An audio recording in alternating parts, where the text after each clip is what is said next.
everybody. This is Andrew with Dope CFO Podcast again.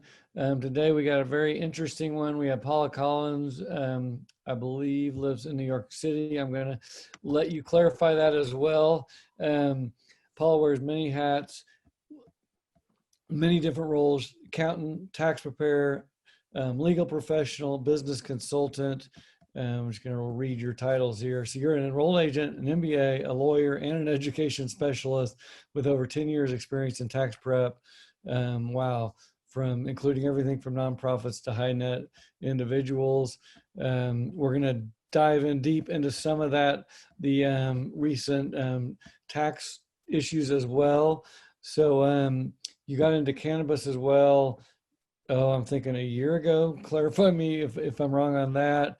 And we're going to dig into a lot of issues here. So why don't you real quick update anything I missed, but I know you have all kinds of credentials to start with. Well, thank you, Andrew, and it's great to be here. I do live in New York City, and that's actually just since 2009. So if you ever hear me sort of lapse into a Southern accent, it's because I am originally from Louisiana and then spent a bunch of years in Houston, Texas. So every once in a while you hear it come out. But, you mentioned a diverse background, and what does tie it all together is the cannabis connection, in that I was a musician, a classical musician, and then became a special education teacher and discovered that so many of my students who were what we call neuroatypical or on the autism spectrum could benefit. Yeah, and there was a lot of benefit and a lot of interest in helping, especially teenagers, with some of the outward symptoms, or just being able to calm down and to focus throughout the day. And so parents were looking for solutions, and I began to do some research and looked into CBD and THC, and of course some of the significant casework is with parents with students of autism. And so then from there, I had always done tax work all of my life as a musician. My parents had done tax work, so I just sort of segued into that. And then bringing it all together, I also always wanted to go to law school. And so cannabis is such an interesting intersection of law and accounting and tax work. And then you bring into it that piece with students with disabilities, and it's just, it's like a gigantic world right there. Well, no, that's very, very interesting. And as you mentioned that, I actually have two adult nephews that have severe autism. And so I'm very excited about any kind of cannabis. I know they've done a lot of promising studies, so that is amazing as well. We've talked about a little of this, about what made you decide to get into cannabis. Tell us a little more about that, about how long you've been in the space, and kind of where your practice is right now. Well, I've been in the space, I guess, I stumbled upon Dope CFO probably 2 years ago and just kind of watched it. And it was amazing to see how over the course of just 1 year, it grew. The website changed. I started to hear about it more at different cannabis conventions. And I don't even go to a lot of conventions, but I started to hear sort of the buzz, if you will, about Dope CFO. And really began to see the benefit of having a community of people that were like-minded and that were working on these issues. And, we're all kind of trying to figure it out from state to state. And just when you think you've got it down in one state, it morphs, and some law will change, or at the federal level, something will change, or we'll start studying something that we think is going to happen so that we're prepared. But to get back to your question, I guess I've officially been in this space for 1 year, but I've been watching it and going to conventions for about 2.5 or 3 years. I'm in the Northeast, and it's still pretty quiet in the Northeast compared to where you are, Andrew. So, Well, I was going to ask, as a side note, what's the latest in New York? I know I've seen New Jersey's getting more active, and I look like New Jersey's actually a very populated state. New York obviously is a huge state, and then you've got Massachusetts and Maine finally coming online. So it may be kind of heating up there. Is there anything on the ballot for New York this year?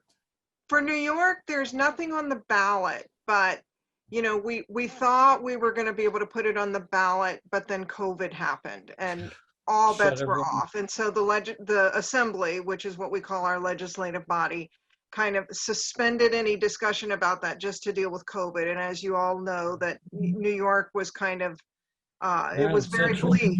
It was very bleak here for a while. New Jersey does have it on the ballot, and I mean, I can walk down to the end of my street about 3 blocks to the Hudson River, and I'm looking at New Jersey, and it's connected by bridges and tunnels. And so, what we've always said, because our governor Andrew Cuomo has been a little bit slow to take up the idea of cannabis. He has some genuine reservations about it. I think now with COVID and with the states being broke, there's really very little choice. But even he had said before COVID hit, he had said, if what we need is a regional plan, because if you've ever been in this area, you know that we can just take, like I can take for $2.75, take a train ride that takes about 7 minutes, and I'm in New Jersey. And so how are they going to regulate that? If New Jersey has recreational use, I can just buy something in New Jersey and come right back through the tunnel. So there's going to need to be a regional plan, and it would make sense to also work out, a comparable tax structure and business Yeah. formation structure. But what we do know is that New Jersey managed to get it on the ballot. Now, a lot of groups that are pro-cannabis and that are in this space are kind of disappointed, in fact, very disappointed in the social justice piece that did not really make it onto the ballot. So it's not a done deal that it's going to pass. It will not Yeah. surprise me if it does not pass, because what we really need is to do cannabis right. And we need to do it so that there is diversity and equal opportunity. And it's not just something that we want to see the big corporate giants get into and become, instead of big pharma, we've got big canna. Yeah, no, I think everyone's on that same page. And I'm actually getting interviewed by Accounting Day today, tomorrow, and having me identify the 3 biggest issues. And one of them I put was this issue of imaginary state lines that don't really exist, because then we see it here in Oregon. You have a teeny little town in the middle of nowhere that's on the border of Idaho, and people just drive over the border, and Mm-hmm. there's humongous sales. And it just encourages people to ship stuff out of state as well into the Mm-hmm. illegal markets. And like you mentioned, all these states are broke. They need money. We can get it from COVID tax dollars. So yeah, that'll be very interesting to see. So we're coming right up on the November elections, to date the podcast a little bit. So hopefully this will be released before those. Let me jump back in. So what is some of this dual experience, kind of legal and accounting, offer to the cannabis industry? And I think you already kind of touched on it real quickly, that there are so many legal issues combined with accounting issues. So how does that experience kind of help the community and your peers?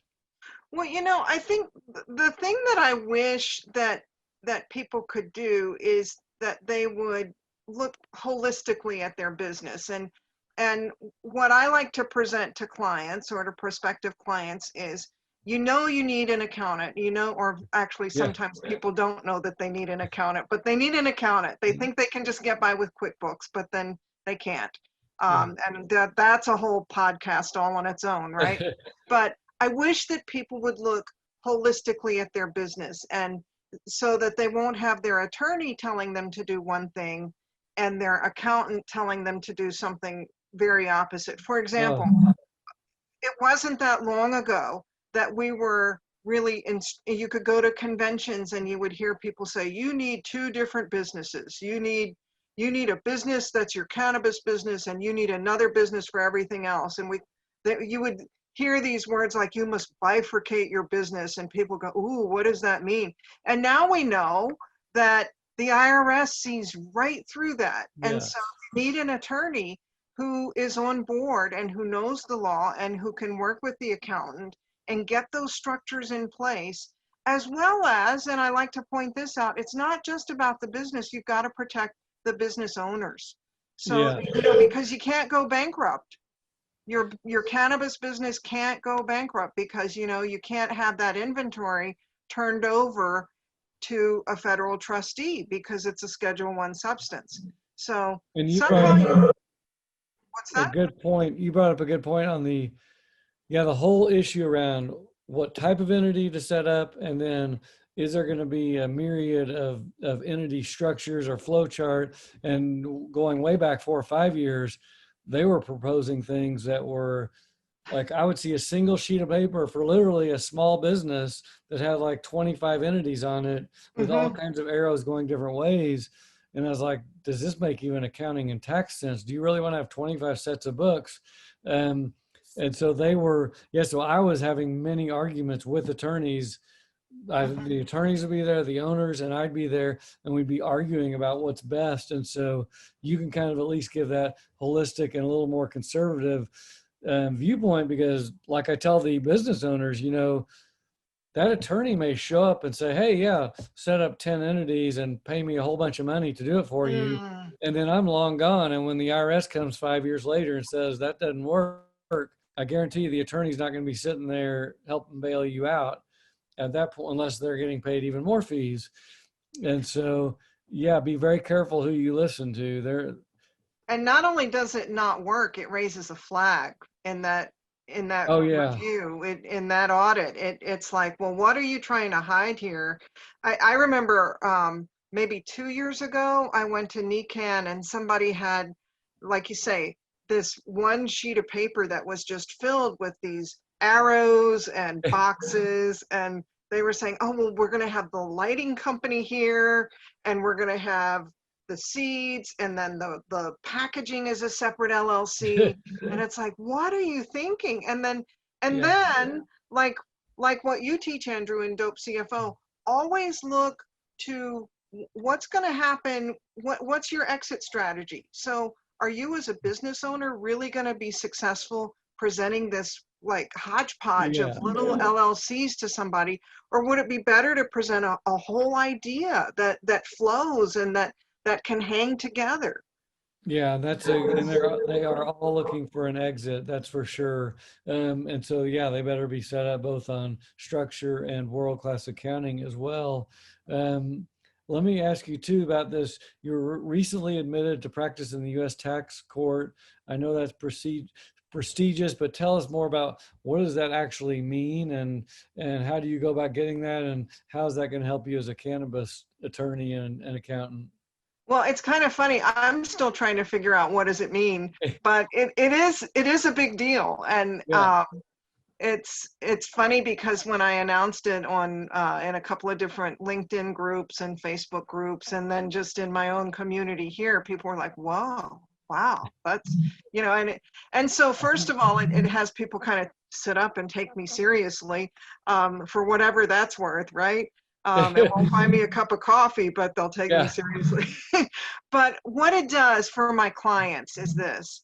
I can now reasonably say to them, I can take you all the way from our initial, that initial meeting that we have when you tell me all about your business, through to let's set up your accounting systems, let's get your entity formed, let's set up whatever kind of partnership or corporation, and then let's go on and after we've got your books going and you've gone through a tax year, I can file your tax return for you. I can take you through an audit, and I could even take you through the tax court. Now, whenever we hear about all of this cannabis law, all of this tax law, and oh my God, all the taxes, 280E in cannabis, all of that comes out of the decisions that get handed down by the U.S. tax court. And so what I can offer now to clients is the ability, I've got your back. And I Yeah. certainly, I would consult with other people. I would co-counsel with other people. I'm not going to be just the Lone Ranger charging off, but, I'm also not going to be the guy who says, oh, well, I can't take it from here. And then you've got to go start all over fresh, ring up some more fees, Yeah. because every time somebody takes you on, they announce their retainer fee, which is probably 3 times higher than the last person that you were talking to. So The other thing is, a lot of people say, well, I'll just sue the federal government. Well, with taxes, there's a whole lot of reason to not go charging off into district court. For one thing, you would have to pay off your, let's say you get stuck with like Harborside. Gosh, they had Yeah. huge bills. Let's say they would have had to have paid that off and then go back into district court and try to get those fees recovered. Well, good Yeah. luck. Several years later, you'd still be sorting it out, and that's after you paid your attorney fees. In tax court, you can go in, and let's say you're a small operation and you're just quibbling over what to me would be a big bill, like $10,000 if it were Yeah. me personally. But for a business, that, you know, that could be just a regular quarter or even Yeah. less. So you can go into tax court with a smaller claim, and as long as that claim is pending, you don't have to pay it. Yes, that's Obviously, they're good. going to rush you along, but it means that you'll get through faster. So there are a lot of really good reasons to go to tax court as opposed to, I'm just going to go sue in district court. Yeah, no, that is great advice. And yeah, you got to be, I mean, yeah, you read about Harborside, which has been going on forever, and think about Ever. the fees and fine and attorney fees, Mm. and it's a lot of money. Mm-hmm. Can people afford to pay those fees? Mm-hmm. Well, let's jump in real quick about Dope CFO. How is Dope CFO? Hopefully, our program has helped you carve out your career in this niche, layered in with your other skills. And that's what's kind of cool. Everyone who comes to us has all these unique skills and background. I always tell people, yeah, here we're going to give you all these basic ingredients, then you layer on all your other specialty or whatever to really have your own unique offering. Well, you know, what I love about Dope CFO is the community. And I know that periodically you know, somebody will say, well, why are we on Facebook, or why are we getting together for these every other Monday calls? And I really treasure that because, like you say, Andrew, there are just so many of us from so many different backgrounds. There are bookkeepers who have probably forgotten more about accounting and basic bookkeeping than I, you know, remember on a day-to-day basis. And they can really drill down into the nitty-gritty. And then there are accountants in there who just draw the line on taxes. I think, Andrew, you don't Yeah, you don't do your I taxes. don't do the returns You either. refer it Yeah. out. But what we get is a referral network of people that are educated in cannabis, and not only are they educated, but they stay current, and that's super, super important. I can't emphasize that enough in this space, because just when you get the law down, it's going to change. It's going to change either at the municipality level, at the state level, or you'll hear somebody arguing about something in Congress, and then you'll wonder, well, wait a second, is that the law yet? No, not yet, but you need to stay current and know what's being talked about. So Dope CFO has become a really good place where I can network, and I can grow as you know, like my professional networking skills have grown within Dope CFO. I'll be honest, you know, I read through the materials, I immersed in them the first month, and then I think you've updated them 2 or 3 times, plus added stuff. Um, I probably only implement maybe 5% of what Andrew teaches, and yet every time I do something, I get 95 to 100% back. So it's just such a return on effort, Well, not and to that's mention investment. I mean, I what. periodically I think, why do I continue? And it's just that I get so much back. Yeah, and I keep adding. I've actually got 4 more work papers to put in there this fall. But yeah, I want to keep adding stuff, and a lot of it's supposed to be just this big toolbox, or maybe something that you don't need except once every 3 years, like a note payable template or something. But the tools are there when and where you need them.